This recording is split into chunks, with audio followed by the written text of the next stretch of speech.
a worn suitcase, a boy's trembling hands. "I'm here to claim my inheritance."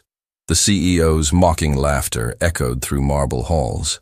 But when the DNA results arrived, his arrogance shattered into a silence that would change everything forever. The security guard's hand moved toward his radio the instant the boy stepped through the revolving glass doors of Sterling Industries. 12 years old, maybe 13, dragging a battered suitcase that looked like it had survived 3 wars and a flood. Clothes that hung loose on his thin frame. Sneakers held together with determination and duct tape. Everything about him screamed wrong place, wrong world.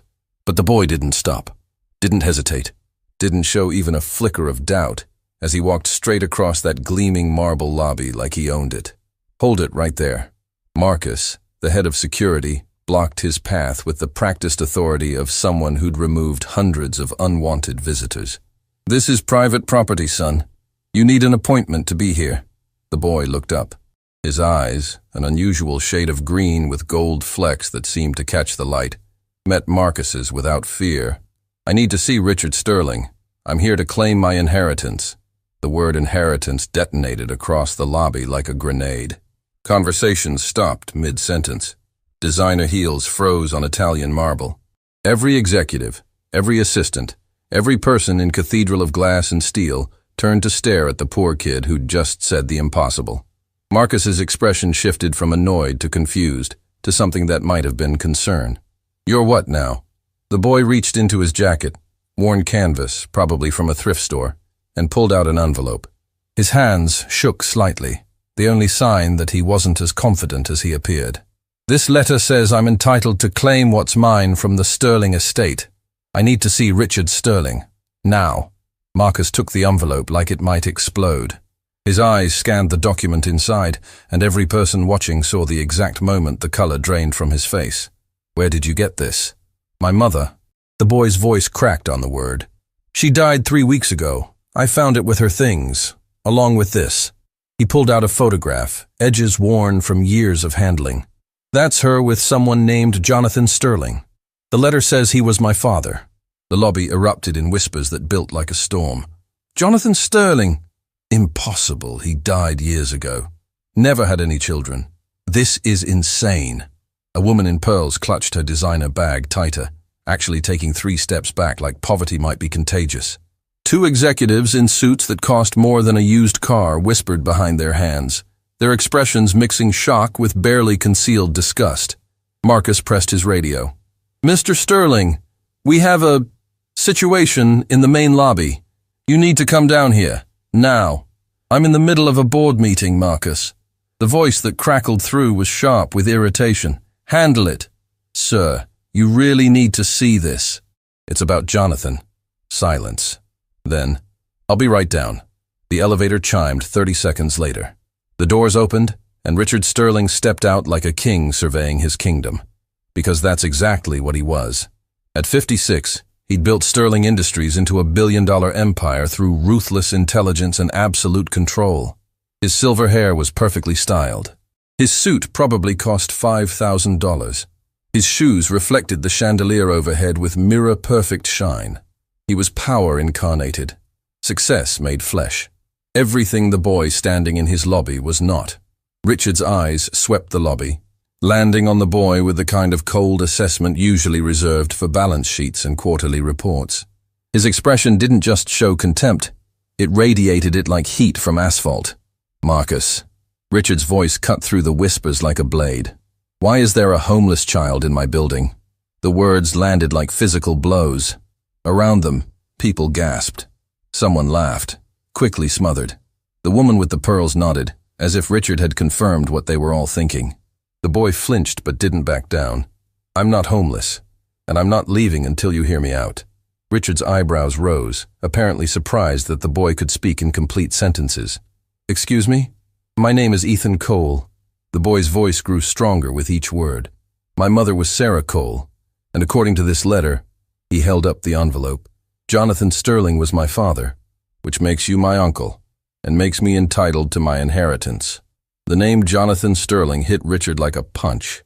His perfect composure cracked for just a second. Shock, pain, something raw flashing across his face before the mask slammed back into place. "Jonathan Sterling," Richard repeated slowly, dangerously, "was my brother, and he died 11 years ago in a car accident. He was 28 years old. He had no children. He had me." Ethan's voice shook but held firm. "I'm 12. My mom got pregnant right before he died. She never told him. Never told anyone. She was—" His voice broke. "She was afraid." "Afraid of what?" Richard's voice dripped poison. "Of people like you." Ethan looked Richard straight in the eye. "People who would call her a gold digger, who would say she trapped him, who would treat her exactly like you're treating me right now, like she didn't matter, because she wasn't rich." The silence that followed was absolute. No one in that lobby had ever heard anyone speak to Richard Sterling like that. Certainly not a child. Certainly not a poor one. Richard's face flushed red. "Marcus, give me that letter." Marcus handed it over, his hand shaking slightly. Richard read it, his expression cycling through denial, anger, and finally landing on something that looked almost like fear. "This is a forgery," Richard announced to the watching crowd, his voice hard. "An obvious scam. Marcus, call the police. I want this child removed and charged with fraud." "No!" Ethan's shout echoed off marble. "It's real. My mother wasn't a criminal. She worked 3 jobs her whole life and never asked anyone for anything. She died at 39 because her body just gave out from exhaustion, and I watched her collapse in our kitchen while I called 911 and begged them to hurry." His voice shattered. Tears spilled down his face and he didn't wipe them away. Just stood there, this 12-year-old boy in his thrift store clothes, crying in front of dozens of strangers who looked at him like he was a stain on their perfect marble floor. "She never wanted your money," Ethan continued through his tears. "She kept that letter for 12 years and never used it.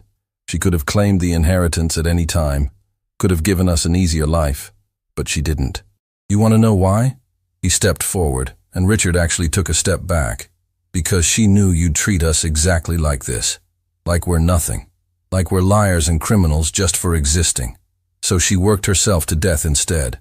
She sacrificed everything to protect me from you.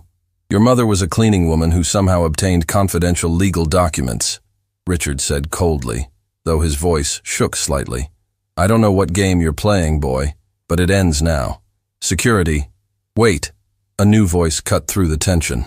An older man stepped out of the elevator Richard had exited. 60s, simple suit, glasses, carrying a worn leather briefcase. His eyes swept the scene with sharp intelligence. "Richard, what's going on?" "Lawrence. Perfect timing." Richard's voice dripped sarcasm. "This child is claiming to be Jonathan's son with some forged document. I'm having him removed." Lawrence Abbott had been the Sterling family's attorney for 30 years. He'd drafted Jonathan's will. He'd been there the day Jonathan died. And as he looked at Ethan Cole, his face went completely white. "Dear God," Lawrence whispered. "He has Jonathan's eyes." The lobby erupted in fresh whispers. Richard spun to face his attorney. "What?" "Those eyes." Lawrence walked closer to Ethan, studying his face with an intensity that made the boy uncomfortable. "Jonathan had unusual eyes, green with gold flecks. I've only ever seen eyes like that once in my life, on your brother. And now this boy is standing here with the exact same eyes, claiming to be his son. That proves nothing," Richard snapped. "Coincidence. Genetics. It doesn't—" "Let me see the letter," Lawrence said quietly. Richard handed it over reluctantly. Lawrence pulled out his phone, took a photo of the document and typed something rapidly. His phone chimed. He read whatever appeared on the screen, and his hands started shaking. "Richard," Lawrence said carefully, "we need to talk, in private, now. I'm not going anywhere until this is resolved. The letter is real," Lawrence said flatly. Time stopped. Everything stopped. Even breathing seemed to stop in that lobby. "What?" Richard's voice was barely a whisper. "The signature is authentic. The seal matches our archives. The document number is in our system." Lawrence cleaned his glasses with shaking hands. "This letter was issued by our legal department 12 years ago, shortly after Jonathan's death, as specified in your father's will." "That's impossible." Richard looked like he'd been struck. "Father never mentioned. Your father included a provision in his will. If Jonathan ever had children, they would automatically inherit his 40% share of Sterling Industries." Lawrence turned to Ethan. "Young man, What's your birthday? March 7th. Lawrence did the math, his face growing more ashen. Jonathan died in June, 11 years ago, which means the mother was already pregnant when he died. Richard finished, his voice hollow. Jonathan never knew he was going to be a father. Ethan wiped his tears with the back of his hand. No, he never knew. Mom found out she was pregnant 2 weeks after the accident. She said she screamed so loud the neighbors called the police. She wanted him to know. She wanted... His voice broke again. She wanted him so badly. But he was gone. Something shifted in Richard's expression. The contempt flickered, replaced by something more complex. Pain. Loss. Memories of a brother who died too young. Jonathan always wanted children, Richard said quietly, almost to himself. It's all he talked about. Father told him he was too young, too irresponsible, but Jonathan didn't care. He was always drawing pictures of the house he'd build, the family he'd have, the life he wanted. He stopped, looking at Ethan with new eyes. He would have loved being a father. He would have been good at it too, Lawrence added softly. Jonathan had the biggest heart of anyone I ever met. Richard closed his eyes, his jaw working. When he opened them, they were wet. You have his eyes, Richard said to Ethan.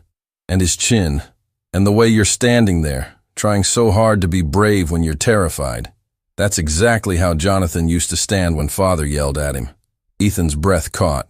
You really think I look like him? I think you're the ghost of my brother walking into my lobby and destroying everything I thought I knew, Richard said roughly. Lawrence, what happens if the DNA test confirms what we're all thinking? If Ethan is Jonathan's biological son, Lawrence said carefully, he's entitled to his father's full 40% share of the company. At current valuation, that's approximately $450 million. The number echoed through the lobby like a gunshot. Ethan swayed, grabbing his suitcase for support. $450 million. His mother had died with $32 in her checking account, had died without health insurance, without savings, without anything except the hope that maybe, just maybe, her son would be okay. Where are you living now? Lawrence asked gently. A motel. Ethan's voice was small. The weekly kind. I've got enough money for 3 more nights. After that? He shrugged, trying to look brave and failing completely. Richard made a sound like he'd been punched in the stomach. Jonathan's son, living in a weekly motel, alone. I'm not completely alone, Ethan said quickly. Mrs. Chen, she was Mom's friend. She checks on me every day, brings me food sometimes, but she's got her own kids and she can't. He stopped, unwilling to admit how scared he was. Lawrence, Richard said, his voice strange and thick. Arrange immediate accommodations, a hotel suite, and financial support for basic needs. Now. Richard, I won't have my brother's child living in a motel, Richard said fiercely, surprising everyone, including himself. I won't have it, not while I'm breathing.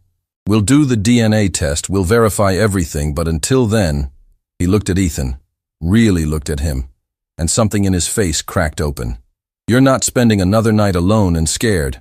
Whatever this test shows, you're family, or you might be, and that's enough. Ethan stared at the man who'd called him a homeless child 5 minutes ago, the man who'd mocked his mother's memory, the man who was now offering help with tears in his eyes. Why? Ethan whispered. You don't even believe me.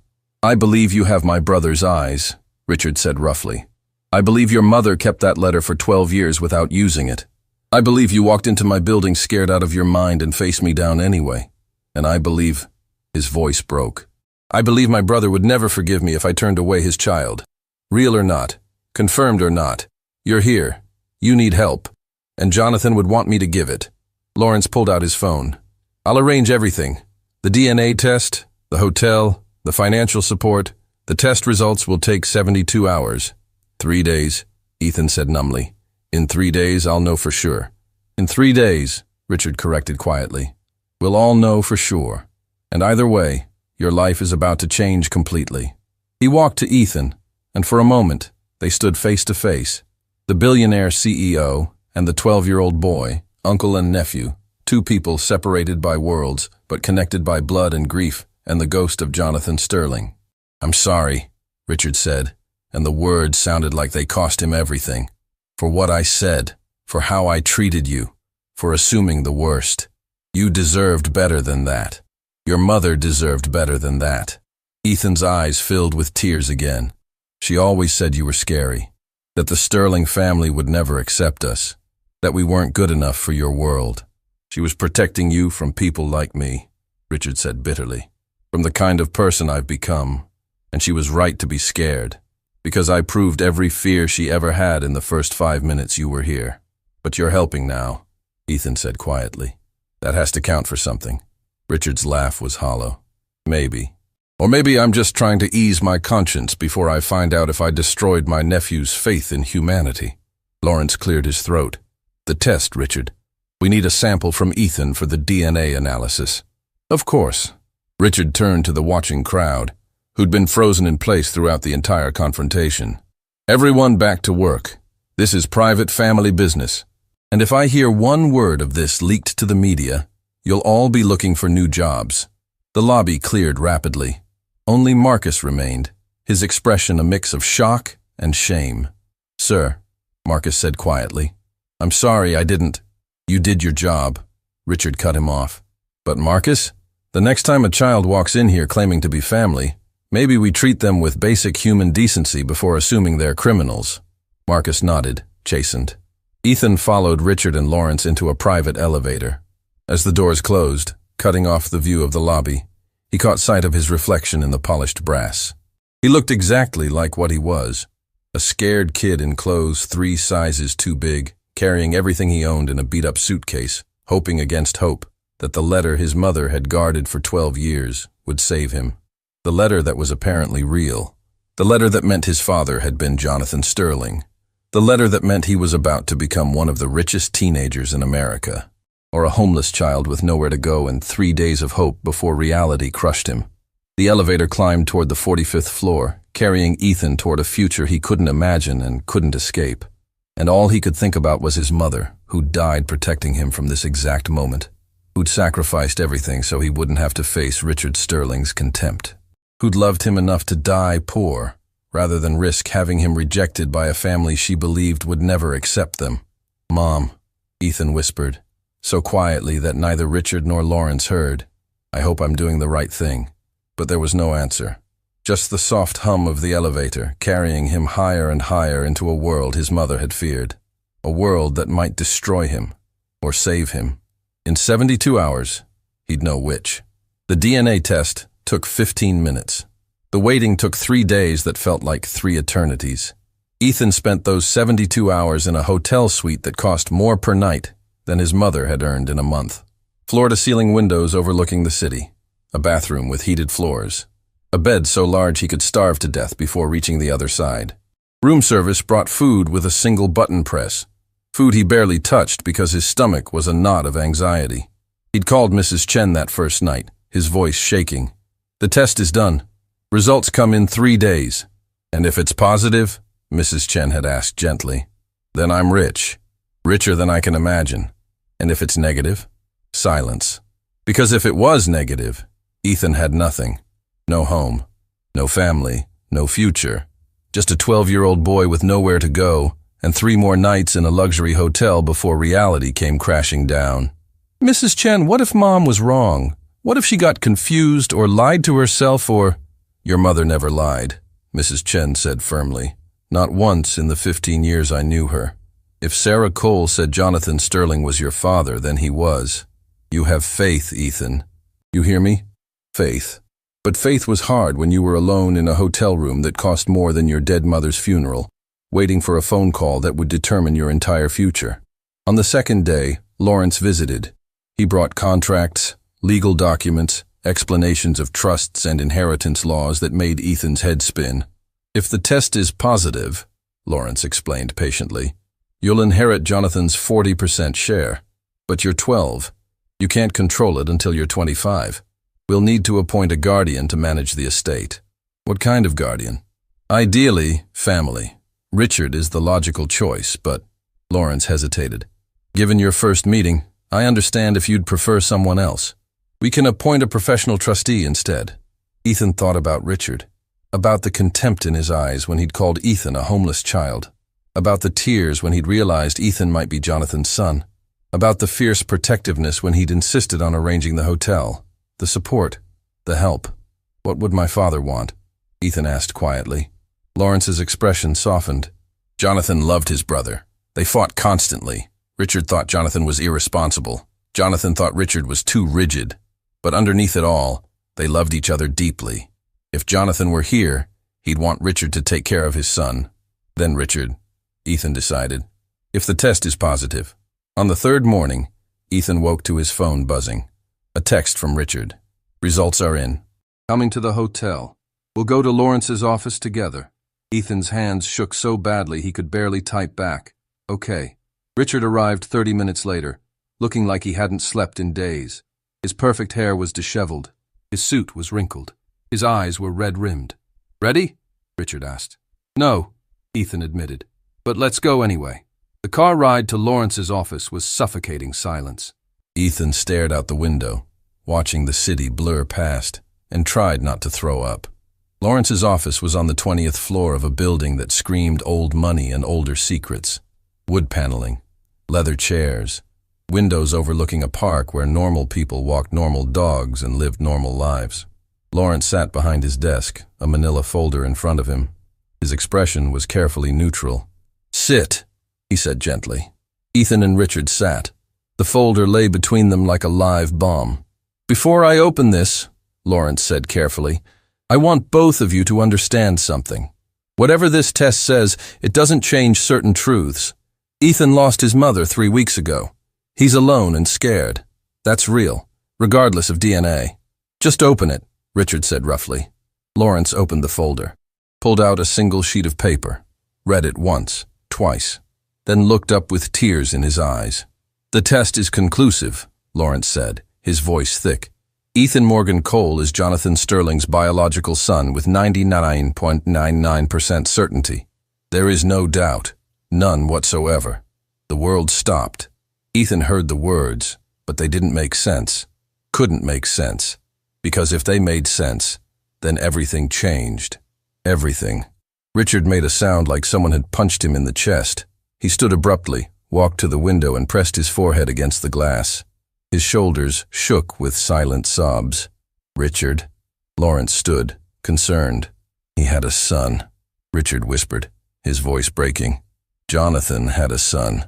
All these years I had a nephew, and I didn't know.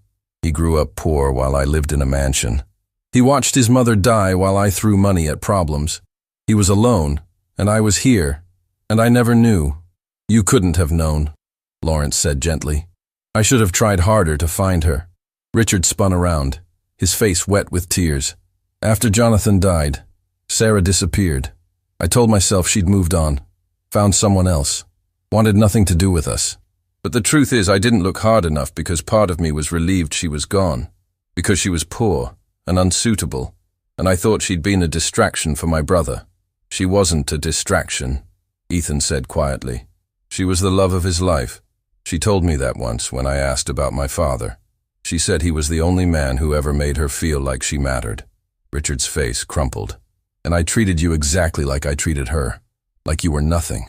Like you didn't matter. I proved every fear she ever had about this family. But you changed, Ethan said. You helped me. You got me this hotel. You arranged the test. You didn't have to do any of that. It's not enough, Richard said fiercely. It will never be enough. But Ethan, I swear to you, I swear on my brother's memory, I will spend the rest of my life making sure you know you matter, that you're family, that you're wanted. Lawrence cleared his throat. There's more. The DNA analysis revealed something else, a genetic marker that runs in the Sterling family. It causes a distinctive birthmark, a small crescent shape, usually on the left shoulder blade. Ethan's hand went automatically to his left shoulder, the crescent mark he'd had his whole life. The one his mother used to kiss and call his moon mark.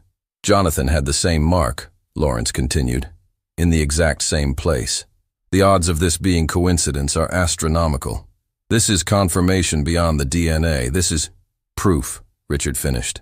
Absolute, undeniable proof that you're my brother's son. He walked to Ethan, knelt down so they were eye level, and took the boy's hands in his. Welcome to the family, Ethan, Richard said, his voice shaking. You're a Sterling now. You're my nephew. You're Jonathan's legacy.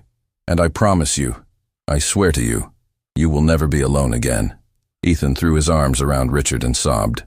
All the fear, all the grief, all the desperate hope of the last 3 days poured out in broken cries against his uncle's shoulder. Richard held him tight, crying just as hard, mourning the brother he'd lost, and celebrating the nephew he'd found. Lawrence watched them with tears streaming down his face, witnessing the birth of something beautiful from the ashes of tragedy. When they finally pulled apart, Richard cupped Ethan's face in his hands. "I have something for you," Richard said. He pulled out his phone, opened a photo, and handed it to Ethan. "I found this in Jonathan's things. I thought you should see it." The photo showed a young man, early 20s, dark hair, green gold eyes, standing with a woman who was clearly Ethan's mother. They were at some kind of fair, laughing, his arm around her waist, her head on his shoulder. They looked happy, in love, like nothing else in the world mattered except each other. Ethan stared at his father's face for the first time in his life and saw himself. The same eyes, the same chin, the same smile. "That's him," Ethan whispered. "That's my dad." "That's your dad," Richard confirmed. "And Ethan, he would have loved you so much. He would have been the best father. He used to talk about it all the time. The kids he'd have someday, the life he'd build, the family he'd create. If he'd known about you," Richard's voice broke. "If he'd known, nothing could have kept him away. Mom said he died in a car accident. He did. A reckless driver ran a red light. Jonathan was gone instantly. He never felt pain, never knew what was coming." Richard's jaw tightened, but he also never knew he was going to be a father. Never knew the woman he loved was carrying his child. "And I'm so sorry, Ethan. I'm so sorry you grew up without him." "I'm sorry you lost your brother," Ethan said quietly. Richard pulled him close again. "We lost him, but we found each other. And maybe that's what Jonathan would have wanted. Maybe he's somewhere watching us right now, happy that his son and his brother finally have each other." Lawrence handed Ethan a tissue. "There are practical matters we need to discuss. The inheritance, the guardianship, the—" "Later," Richard said firmly. "Right now, I'm taking my nephew home."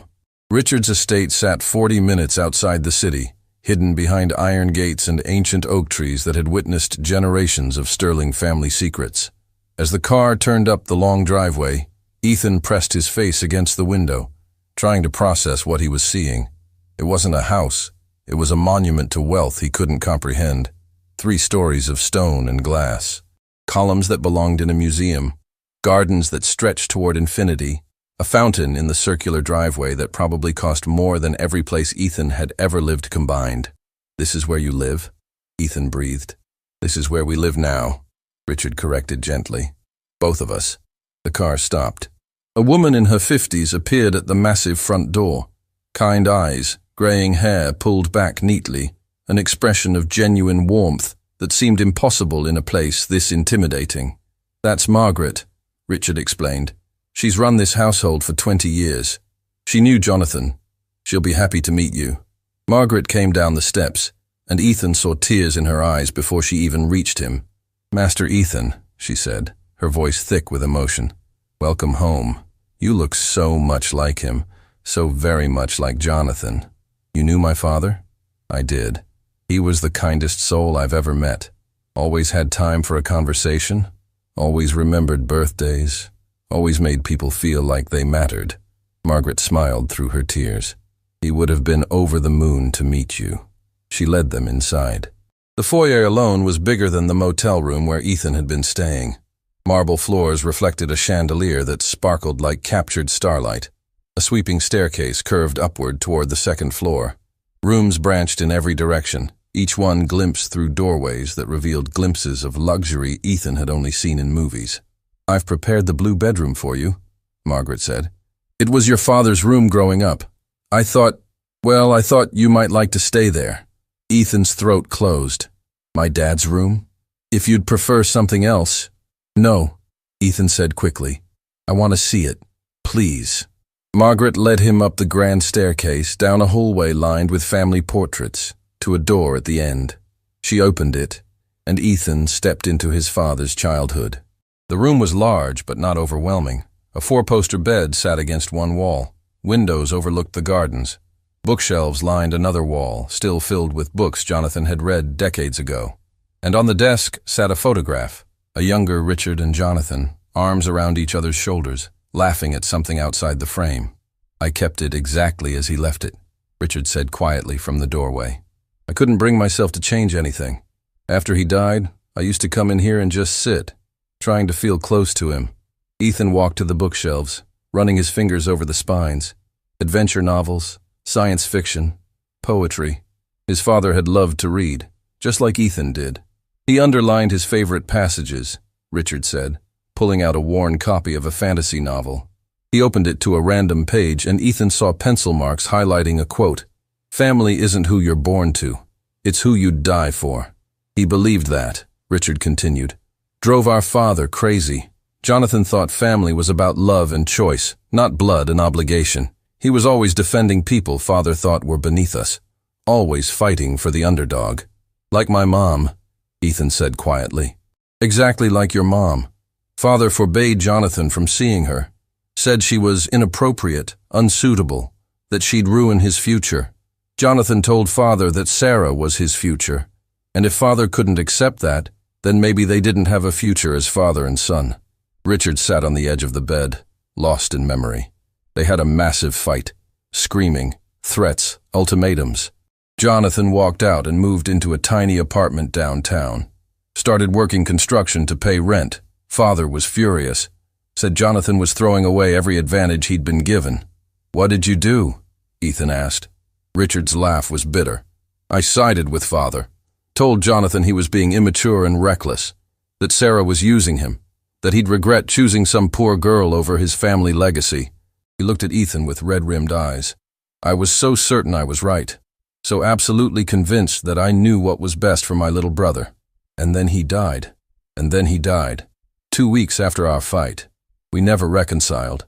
The last words I said to him were, 'You're destroying your life over a woman who isn't worth it.'"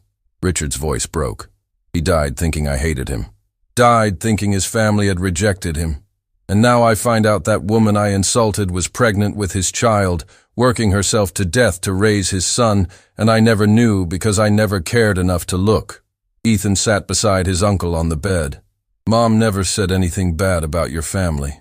I asked once, I was maybe 7, why I didn't have grandparents or uncles like other kids. She just said my dad's family was complicated, and that it was better for us to be on our own. She was protecting you," Richard said, "from people like me, from the judgment and contempt she knew you'd face." He turned to face Ethan fully. "But I'm not that person anymore. Or I'm trying not to be. You're going to live here, in your father's room, and I'm going to make sure you know every day that you're wanted. That you belong. That this is your home." "What about school?" Ethan asked, practical concerns flooding back. "And my stuff from the motel. And Mrs. Chen. I need to tell her I'm okay." "Already handled," Richard said. "Margaret packed your things from the motel this morning. They're in the closet. As for school," he pulled out his phone, showing Ethan a website for an elite private academy. "Whitmore Preparatory. Best school in the state. I've already spoken with the headmaster. You start next week." Ethan's stomach dropped. "That's... Richard, I can't go there. Look at me. I'm a public school kid who barely passed math. Those kids will eat me alive." "Those kids," Richard said firmly, "will treat you with respect because you're a sterling. And if they don't, they'll answer to me." He softened. "But I understand you're scared. So here's the deal. You try it for 1 semester. If you hate it, we'll find somewhere else. But Ethan, you deserve the best education money can buy. Your father would want that for you." A knock at the door interrupted them. Margaret appeared, looking apologetic. "I'm sorry to intrude, but there's a situation downstairs. The media has somehow learned about Ethan. There are reporters at the gate." Richard's expression darkened. "How did they find out?" "Someone at the DNA lab must have talked," Margaret said. "The story broke an hour ago. Secret Sterling heir discovered. It's already trending online." Ethan felt the room spin. "The media knows? Everyone knows?" Richard pulled out his phone, scrolling rapidly. His face went pale. "They're calling your mother a gold digger. Saying she hid you to extort money. Saying..." He stopped, clearly reading something that made him furious. "What?" Ethan demanded. What are they saying? Nothing that matters, Richard said tightly. Lawrence is already preparing a statement. We'll control this narrative. Let me see. Ethan grabbed the phone. The headlines were brutal. Billionaire's secret love child claims fortune. Cleaning woman's son inherits millions. Sterling family scandal. Dead heir's hidden child emerges. And the comments underneath were worse. Vicious strangers calling his mother names, questioning Ethan's legitimacy, suggesting the whole thing was an elaborate scam despite the DNA proof. They're destroying her, Ethan whispered, tears streaming down his face. Mom worked herself to death and they're calling her a criminal. A liar. He couldn't say the words. Couldn't repeat the horrible things strangers were writing about the woman who'd given him everything. Richard took the phone back gently. We're going to fix this. Tomorrow we're holding a press conference. You don't have to attend, but if you want to defend your mother's memory, I'll stand beside you. I'll do it, Ethan said immediately. I'll tell them the truth about her. Are you sure? The media can be cruel. They'll ask invasive questions. They'll try to catch you in contradictions. I don't care, Ethan said fiercely. Mom spent 12 years protecting me from people who would judge us. She's not here to defend herself, so I'll defend her. I'll make sure the world knows Sarah Cole was a good person who loved her son and never asked for anything she didn't earn. Richard looked at him with something like awe. You're exactly like Jonathan. He had that same fire, that same refusal to back down when something mattered. Will you help me write what to say? We'll do better than that, Richard said. We'll tell the truth, all of it, about Jonathan and Sarah, about how they loved each other, about how your mother raised you alone because she was too proud and too afraid to ask for help, about how she worked 3 jobs and died young because poverty doesn't care about dignity. He pulled Ethan close. We're going to make sure everyone knows Sarah Cole was a hero, that she sacrificed everything for her son, that this family failed her, and by extension failed you, and we're going to spend the rest of our lives making that right. That night, Ethan lay in his father's childhood bed, staring at the ceiling and trying to process everything. 3 days ago, he'd been facing homelessness. Now he was sleeping in a mansion, heir to a fortune, about to face the media as the secret son of Jonathan Sterling. His phone buzzed. A text from Mrs. Chen. Saw the news. Are you okay, sweetheart? Ethan typed back. I'm safe. Living with my uncle now. It's a lot. Your mother would be so proud of you. So very proud. Ethan stared at those words until they blurred. Would his mother be proud? Or would she be horrified that the secret she'd kept for 12 years was now splashed across headlines, her name being dragged through the mud by people who'd never known her? He got out of bed and walked to the window. The estate grounds stretched endlessly, perfectly manicured gardens glowing in the moonlight. Somewhere out there, past the gates, reporters were camping out hoping for a photo, a quote, anything to feed the hungry media machine. I'm going to make this right, Mom, Ethan whispered to the glass. I'm going to make sure they know who you really were. I promise. A soft knock made him turn. Richard stood in the doorway, also unable to sleep. Can't rest either? Richard asked. Too much in my head. Richard walked to the window, standing beside Ethan. For a long moment, they both just looked at the moonlit gardens. Your father used to stand at this exact window, Richard said quietly. When he was upset or scared or overwhelmed, he'd come here and look at the stars. He said it helped him remember that his problems were small compared to the universe. Did it work? For him, yes. He had this ability to find peace in chaos. I always envied that about him. Richard's voice grew thick. I have so many regrets, Ethan. So many things I'd change if I could. But the biggest one is that I never told Jonathan I was proud of him, that I admired his courage to love whoever he wanted, to stand up to Father, to choose his own path. You can tell me, Ethan said quietly. I'm his son. Maybe that counts for something. Richard's eyes filled with tears. Then I'll tell you every day. I'm proud of you, Ethan. Proud of your courage walking into my building. Proud of your love for your mother. Proud of the person you're becoming despite everything you've lost. I'm scared, Ethan admitted, of tomorrow, of the media, of messing up and making everything worse. And we'll be scared together, Richard said. But we'll face it together too. You're not alone anymore, Ethan. You're family, and Sterlings protect each other. As they stood at the window where Jonathan Sterling once stood, uncle and nephew, Ethan felt something shift inside him. He was still scared, still grieving, still overwhelmed. But for the first time since his mother died, he wasn't alone. And maybe, just maybe, that was enough to face whatever came next. The press conference was scheduled for 2 o'clock at Sterling Industries headquarters.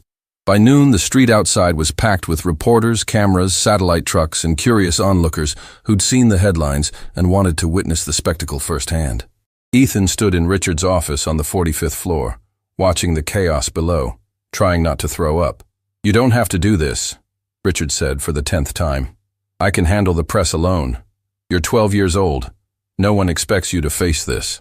"Mom would expect it," Ethan said quietly. "She always said if something matters, you fight for it, even when you're scared."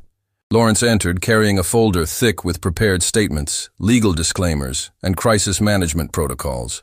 "The PR team has drafted talking points. Stick to these, don't deviate, and we'll control the narrative." Ethan looked at the papers. Corporate speak, sanitized language. Nothing that sounded like truth. "No," he said, handing them back. "I'm not reading someone else's words. I'm telling the truth, my truth, about my mom." "Ethan, the media will twist anything you say," Lawrence began. "Then they'll twist the truth instead of lies," Ethan interrupted. "I'm doing this my way." Richard and Lawrence exchanged glances. Finally, Richard nodded. "Okay, your way. But I'm standing right beside you the entire time." Margaret appeared with a suit she'd had tailored overnight, perfectly fitted, expensive, but not ostentatious. As Ethan changed, he caught sight of himself in the mirror and barely recognized the boy staring back. He looked older, serious, like someone who belonged in boardrooms and press conferences. But inside, he was still the scared kid who'd watched his mother die on a kitchen floor. "Ready?" Richard asked gently. "No, but let's go anyway." The conference room was packed beyond capacity. Reporters jostled for position. Cameras lined every wall. The energy was predatory. Dozens of journalists smelling blood in the water, ready to tear apart whatever story emerged. Ethan walked to the podium with Richard beside him, and the room exploded with shouted questions. "Ethan, how does it feel to be worth millions? Did your mother plan this from the beginning? Are you really Jonathan Sterling's son, or is this an elaborate scam?" Richard raised his hand and somehow, impossibly, the room quieted.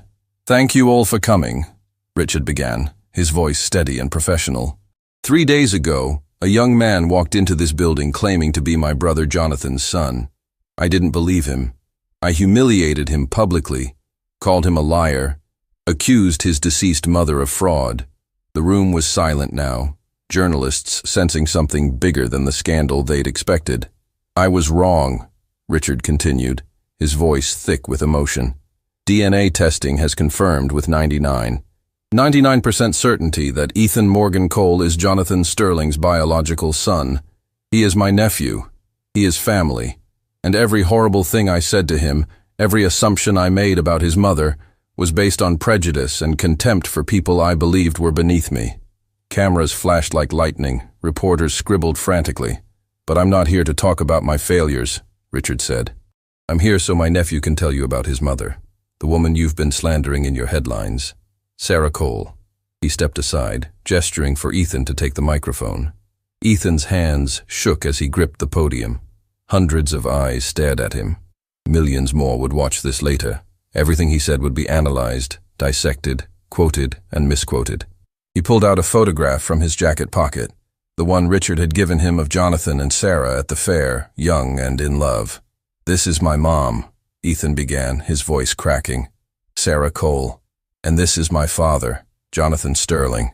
I never met my father. He died 2 weeks before my mom found out she was pregnant. But I knew my mom for 12 years, and I want you to know who she really was." He looked directly at the cameras. "My mom worked 3 jobs. She cleaned office buildings at night, did laundry services during the day, and babysat on weekends. She worked 70, 80 hours a week. Not because she was lazy or unmotivated or any of the things your headlines have called her. Because that's what it takes to survive when you're poor and alone." His voice grew stronger. "I've read what you've written about her. That she was a gold digger. That she trapped my father. That she hid me away planning to extort money from the Sterling family. All of that is a lie." The room was absolutely silent. My mom had this letter. Ethan held up the envelope that had started everything. For 12 years. 12 years. She could have used it at any time. Could have claimed the inheritance. Could have given us easier lives. Could have saved herself from working until her body literally gave out. Tears streamed down his face, but he didn't wipe them away. But she didn't. You want to know why? Because she knew exactly what people like you would say about her. That she was after money. That she didn't deserve it. That she wasn't good enough for a Sterling. So instead, she worked herself to death. She died at 39 years old because her heart just stopped from exhaustion. I found her collapsed in our kitchen. I called 911 and begged them to hurry. And I held her hand while she died because the ambulance took 17 minutes to reach our neighborhood. The poor neighborhood that doesn't get fast response times. Several reporters had tears in their eyes now. The predatory energy had shifted to something else. Something human. My mom's last words to me were, "You're going to be okay, baby. You're stronger than you know." Ethan's voice shattered. But she was wrong. I'm not stronger. She was the strong one. She was the one who sacrificed everything so I could have a chance at something better. He looked at Richard, then back at the cameras. 3 weeks ago I was facing homelessness. I had nowhere to go. No family, no future. Then I found this letter with my mom's things, and I learned that my father was Jonathan Sterling, that I had family who didn't know I existed. I came here desperate and scared, and Richard Sterling treated me exactly like my mom feared he would, like I was nothing, like I was a criminal. Richard flinched visibly but didn't interrupt. But then something incredible happened, Ethan continued. Richard changed. He listened. He got past his prejudices and his contempt and his assumptions about poor people, and he saw me. Really saw me. Saw a scared kid who needed help. And now he's my uncle, my guardian, my family. Because people can change. People can be better than their worst moments. Ethan held up the photograph again. Jonathan Sterling and Sarah Cole fell in love despite every obstacle society put in their way. Despite his family's disapproval. Despite knowing the world would judge them. They loved each other anyway. My father died never knowing he was going to be a father. My mom spent 12 years raising me alone, protecting me from a family she believed would reject us. And maybe she was right to be scared. Maybe her fears were completely justified. But she was also wrong about one thing. Ethan looked directly at Richard. She was wrong that all wealthy people are heartless, that all families would reject a poor kid claiming to be one of them. Because my uncle proved that people can choose to be better, can choose compassion over contempt, can choose to see the humanity in people they were taught to dismiss. The room erupted in shouted questions, but Ethan wasn't finished. "I'm going to inherit a lot of money," he said loudly, quieting the chaos. $450 million. That's more money than I can even comprehend. And I could use it to live in mansions and buy cars and prove I'm as good as any Sterling. But that's not what my mom would want. That's not what my father would want. He pulled out a piece of paper, handwritten, shaking slightly in his grip. "So I'm announcing the creation of the Sarah Cole Foundation for Working Families. Every penny of my inheritance will go into helping people like my mom, single parents working multiple jobs, families one paycheck from eviction, kids who deserve opportunities but can't afford them. Because my mom taught me something your headlines missed. Wealth isn't about how much money you have. It's about what you do with it. It's about using whatever privilege you're given to help people who weren't given the same chances." Ethan's voice dropped to almost a whisper, but the microphone carried it to every corner of the room. My mom died believing she failed me, died thinking she didn't give me enough, but she gave me everything that matters. She taught me dignity. She taught me work ethic. She taught me that your worth as a human being has nothing to do with your bank account. And if Sarah Cole, who cleaned toilets and scrubbed floors, had more dignity and worth than most wealthy people I've met, then maybe we need to completely rethink how we measure success in this country. He stepped back from the microphone, physically and emotionally drained. The room exploded. Reporters shouted questions over each other. "Ethan, all of your inheritance? What will Richard contribute? When does the foundation launch?" Richard stepped forward, his hand on Ethan's shoulder. "I'll answer your questions, but first I want to say something." He looked at Ethan with tears streaming down his face. "My nephew just taught me more about character and purpose in 5 minutes than I learned in 56 years. And he's absolutely right. Sarah Cole had more dignity than I've ever had. So here's what I'm doing. I'm matching Ethan's contribution dollar for dollar. The Sarah Cole Foundation will launch with $900 million. And it will operate with one simple principle, that every person deserves dignity, opportunity, and the chance to build a better life for their children. Because that's what Sarah Cole did. That's what she died trying to do. And the least we can do, the very least, is honor her memory by helping other families avoid the same fate. The questions continued for another hour. Lawrence fielded the legal ones. Richard handled the financial ones. But whenever reporters asked about Sarah, Ethan answered. He told them about her laugh, loud and uninhibited, about how she sang off key while cooking, about the bedtime stories she invented when they couldn't afford books, about the way she'd save for months to buy him a birthday present, about her fierce pride and fiercer love. By the time the press conference ended, not a single reporter in that room still believed Sarah Cole had been a gold digger. That night, the video went viral. Not the scandal version the media had expected, but Ethan's raw, honest testimony about his mother, about poverty, about dignity, about the cost of survival. 12-year-old heirs devastating tribute to working mother. Boy donates entire fortune to honor dead mother. Sarah Cole, the hero behind the Sterling scandal. The narrative had completely flipped. Ethan watched the coverage from Richard's office, exhausted and emotionally hollowed out. His phone buzzed constantly. Messages from Mrs. Chen, from teachers, from strangers who'd seen the video and wanted to share their own stories. You did it, Richard said quietly. You made them see her. Really see her. I hope so, Ethan whispered. I hope wherever she is, she knows I tried. Richard pulled him close. She knows. And she's proud. So incredibly proud. As they sat in comfortable silence, watching the sun set over the city, Ethan felt something shift inside him. The grief was still there, would always be there. But alongside it was something new. Purpose. His mother had worked herself to death trying to give him a better life. Now he had the resources to give thousands of families the help she'd been too proud to ask for. It wasn't enough. Could never be enough. But it was something. And maybe, just maybe, that would honor Sarah Cole's memory in a way that mattered. The way she'd always deserved to be honored. As a hero, 3 years changed everything. Ethan stood in the marble lobby where his life had transformed. But this time he wasn't the scared 12-year-old with a battered suitcase. At 15 he'd grown taller, more confident, but his eyes still held that same fierce determination. Today wasn't about him, though. Today was about everyone else. The Sarah Cole Foundation headquarters occupied the entire 20th floor of a building in the neighborhood where Ethan had grown up. Not in the wealthy district where Richard's office gleamed. Here, where people understood struggle because they lived it. Nervous?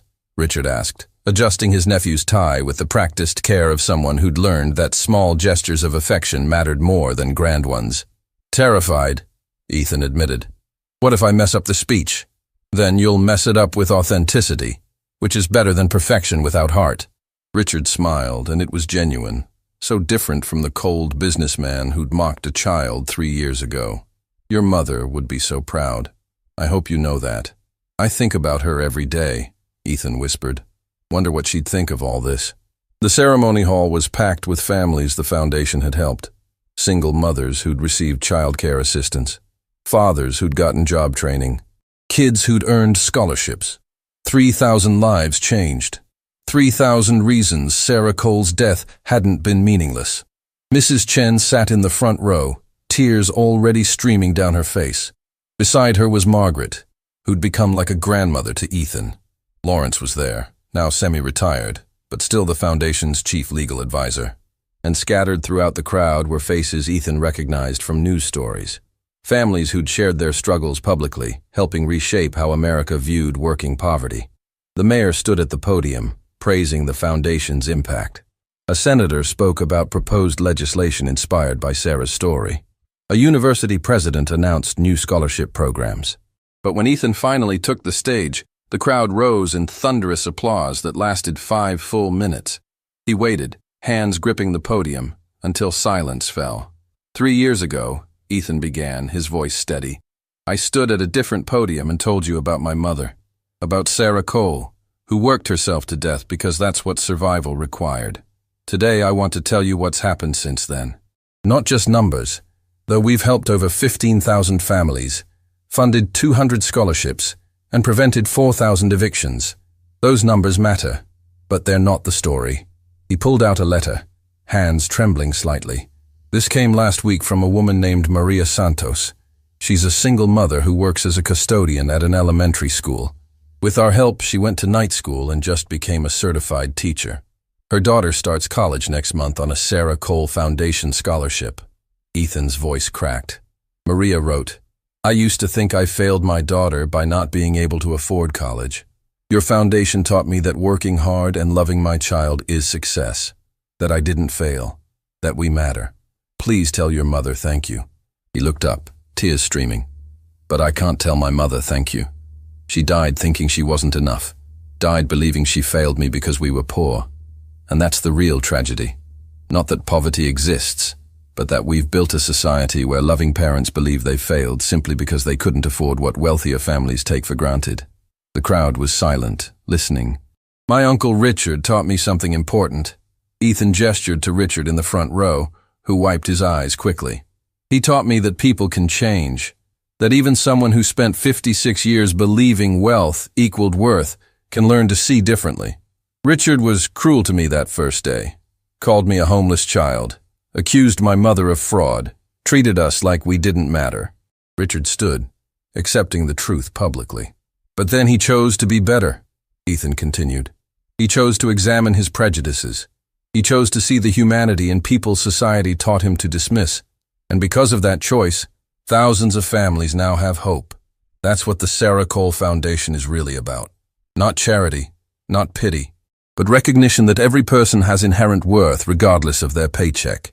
That dignity shouldn't be a luxury only the wealthy can afford." Ethan pulled out the photograph he always carried, Jonathan and Sarah at the fair, frozen in a moment of pure happiness. "My parents fell in love across a divide this country pretends doesn't exist. Jonathan Sterling, heir to billions. Sarah Cole, cleaning woman earning minimum wage. Society said they didn't belong together, that she wasn't good enough for him. But my father saw something society missed.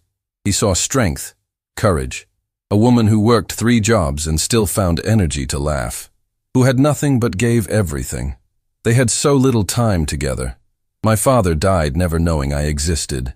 My mother spent 12 years raising me alone, protecting me from a family she believed would reject us."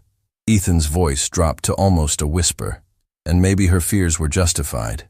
Maybe she was right to be scared, but she was also wrong about one thing.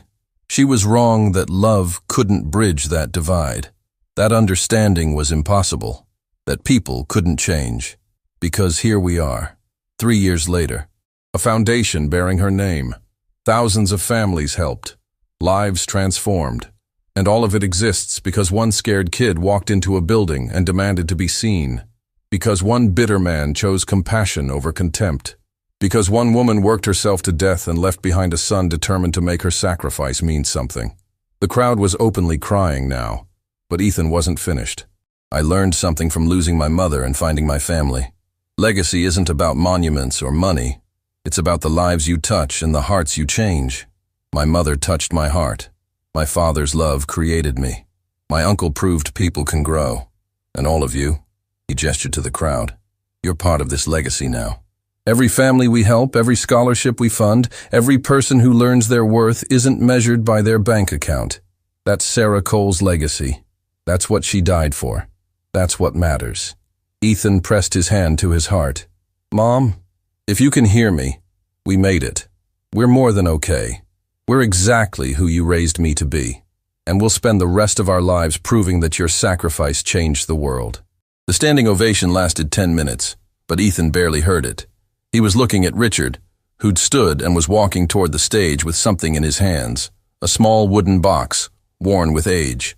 "Ethan," Richard said into the microphone, his voice shaking, "I found this in Jonathan's belongings last week.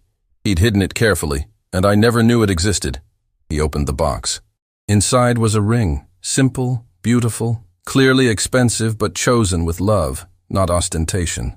"Your father bought this 2 days before he died," Richard said, tears flowing freely. "He was planning to propose to your mother. He told his best friend he'd found the woman he wanted to spend forever with, and he didn't care what anyone thought. Ethan couldn't breathe. Jonathan never got to give this to Sarah, Richard continued. But I think he'd want you to have it, as proof that their love was real, that you weren't an accident or a mistake, but the product of two people who loved each other completely. He placed the box in Ethan's hands. Your father would be so proud of the man you're becoming. And your mother, his voice broke. Your mother already knew. She always knew. Ethan held the ring his father had chosen for his mother, and something inside him that had been broken since Sarah's death finally began to heal. Thank you, he whispered, for giving me back my family, for choosing to see us, for proving Mom wrong about people like you. She wasn't wrong, Richard said quietly. People like I used to be deserved her fear. But people like I'm trying to become, people like you've helped me become, maybe we deserve a second chance. Later, after the crowds had gone and the cameras had stopped rolling, Ethan stood alone in the Foundation's main office. Photos covered the walls. Families helped, scholarships awarded, lives transformed. But in the center was a single enlarged photo. Sarah Cole at 27, laughing at something off camera, her eyes full of life and hope and the kind of beauty that has nothing to do with wealth. We did it, Mom, Ethan whispered. Your life mattered. You mattered. And now the whole world knows. His phone buzzed. A message from a number he didn't recognize. Mr. Cole, my name is James. I'm 17. My mom cleans offices like yours did. I just got accepted to medical school on a Sarah Cole Foundation scholarship. Thank you for showing me that kids like us can dream big.